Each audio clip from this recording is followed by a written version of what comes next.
My true adoption story, titled Seoul Sister, Scene by Scene. Episode 1.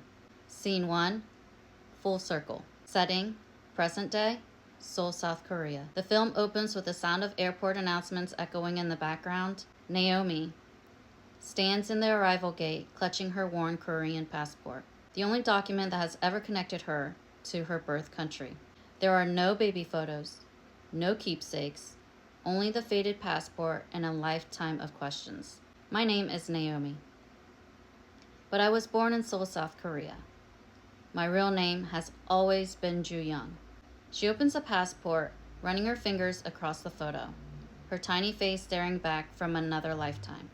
That picture is the only proof I have of who I was before I became Naomi. I've carried it my whole life. I never forgot my name, but I didn't know my story. I didn't know why my mother disappeared or how two little girls ended up in America. I came back to find her, to find the truth. Scene 2, the breaking point. A young woman, exhausted and trembling, holds her newborn, Ju Young. There are no doctors, no hospital lights, only her mother's hands and her grandmother's steady voice guiding her through the pain. Push, just once more, her mother said softly. The baby's cry fills the room, a thin blanket, a chipped basin of water, and the faint light of a single bulb. This is where it begins. Life in Korea in the early 1980s is unforgiving. The country is still recovering from the war. Poverty is everywhere. Women carry the weight of survival alone. Not long after Ju Young's birth, her father leaves. Her mother and grandmother move in together, sharing what little they have. They stretch every meal, every grain of rice, just to make it through the day. Years later, the father returns. For a moment, there's relief, maybe even hope. Soon after, a second daughter is born. But that hope doesn't last. The father leaves again, this time for good. Now, the young mother is truly alone, with two small children and no way to feed them. Her milk dries up, there's no formula for the baby, and no food for little Ju Young. Desperate, she finds work at a factory that offers a bed on site. She takes the job because she has no choice. The work is brutal. The factory is like a prison. Loud, cold, relentless. She earns barely enough to survive, and she requires to live there, away from her children. Nights are long. The machines never stop. Her hands move through the same motions again and again, her body breaking while her mind drifts to her daughters. Then one day, she learns what happened. Her own mother, Ju Young's grandmother, has made a choice she believes will save them. Without the mother's consent, the adoption papers were filed. The two little girls are dropped off at the adoption agency, then taken to the orphanage. The grandmother prays they'll have a better life. When the mother finds out, she collapses. Her screams echo through the small room, but the decision is final. The girls are gone. Her bond with her own mother ends that day. Alone and hopeless, she loses her will to live. In a moment of despair, she tries to take her own life. When the light returns, she's still alive. I thought dying would hurt less, her voice says softly, but living without you was worse. Scene 3, The Journey. Setting, Seoul, South Korea, early 1980s. The Eastern Social Welfare Society, ESWS, orphanage. The orphanage is filled with soft noise, quiet chatter, footsteps, and the steady rhythm of caregivers tending to rows of small children. In the corner, two sisters cling to each other. Ju Young, about 4 years old, and her baby sister, only 18 months. When she cries, Ju Young holds her close and sings softly in Korean, a song her mother once sang before everything changed. Days blend together.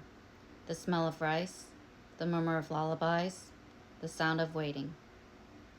Then one morning, the girls are dressed in clean clothes that don't quite fit. Name tags are pinned to their shirts. Caregivers whisper that they're going to America. A white van drives them through the streets of Seoul. Ju Young presses her hand against the window, watching her city fade behind her. At the airport, an escort from Eastern Social Welfare Society leads them onto the plane, their first time flying. A kind flight attendant places a tray in front of Ju Young filled with colorful fruit salad. Pineapple, melon, and cherries. She takes a bite and her eyes light up. It's the sweetest thing she's ever tasted. She keeps eating spoonful after spoonful, smiling the whole time. Hours later, as the plane descends, her stomach starts to turn. When they land in New York City, everything is bright, loud, and unfamiliar. The escort kneels and says softly in Korean, "That's your new mother and father. Go give them a hug." Across the terminal stands a woman in a pink dress, waving gently beside a man holding flowers. Ju Young hesitates, then walks forward. The woman kneels down, arms open. Ju Young steps into her embrace. Just seconds later, her stomach twists, and suddenly throws up the fruit salad all over the woman's pink dress. For a long second, silence. Then laughter through tears. In the days that follow, the new house feels quiet and strange. The words are different, the smells unfamiliar, but there is always rice cooking in the kitchen. When Ju Young is hungry, she points and says, "Bop." Her new mother smiles and gives her a bowl of rice. Wanting to make her feel at home, the mother learns to make kimchi from scratch. Weeks later, during a visit, the translator laughs gently and tells her something in English. She's been asking for ice cream. Rice, kimchi, and ice cream. Her three comforts in a world that's brand new. It wasn't easy, but love started to sound the same, no matter the language. Scene 4. Becoming Naomi. Setting, Pennsylvania and Ohio, mid-1980s. The family lives briefly in Pennsylvania, adjusting to life in America. Her American father teaches her simple English words, saying them slowly so she can repeat. Soon after, they moved to Ohio, the town where her father grew up. Their house is smaller, sitting on about an acre and a half of land with a creek winding along the back. Over time, her mother plants a large garden, filling it with lots of vegetables, with huge grapevines and fruit trees, flavors that feel familiar in the foreign place. Near the end of the school year, Ju Young, now Naomi, begins preschool at a Catholic school. She's quiet, shy, and observant, surrounded by children who chatter easily in English. At home, she learns her alphabet from Sesame Street, repeating each letter in front of the TV. A few months later, Naomi begins kindergarten, still unable to speak English. Her teacher smiles warmly, but her words sound like music Naomi can't yet follow. She watches other children to learn what to do, how to line up, raise her hand, or open milk carton. During playtime, she plays quietly alone until another child hands her a toy. No words needed. By first grade, Naomi finally begins to understand. It's also the year she becomes an American citizen. She stands in a small courtroom wearing a pressed dress her mother ironed that morning. Her parents hold her hands tightly as a judge welcomes her to the United States. The translator, still part of their lives, explains the words to her mother in Japanese and to Naomi in Korean. She doesn't understand every sentence, but she feels the pride in the room. Outside, her father kneels to button her coat and says softly, "Now, you American girl." Naomi nods, looked up with wide eyes, still learning what that means.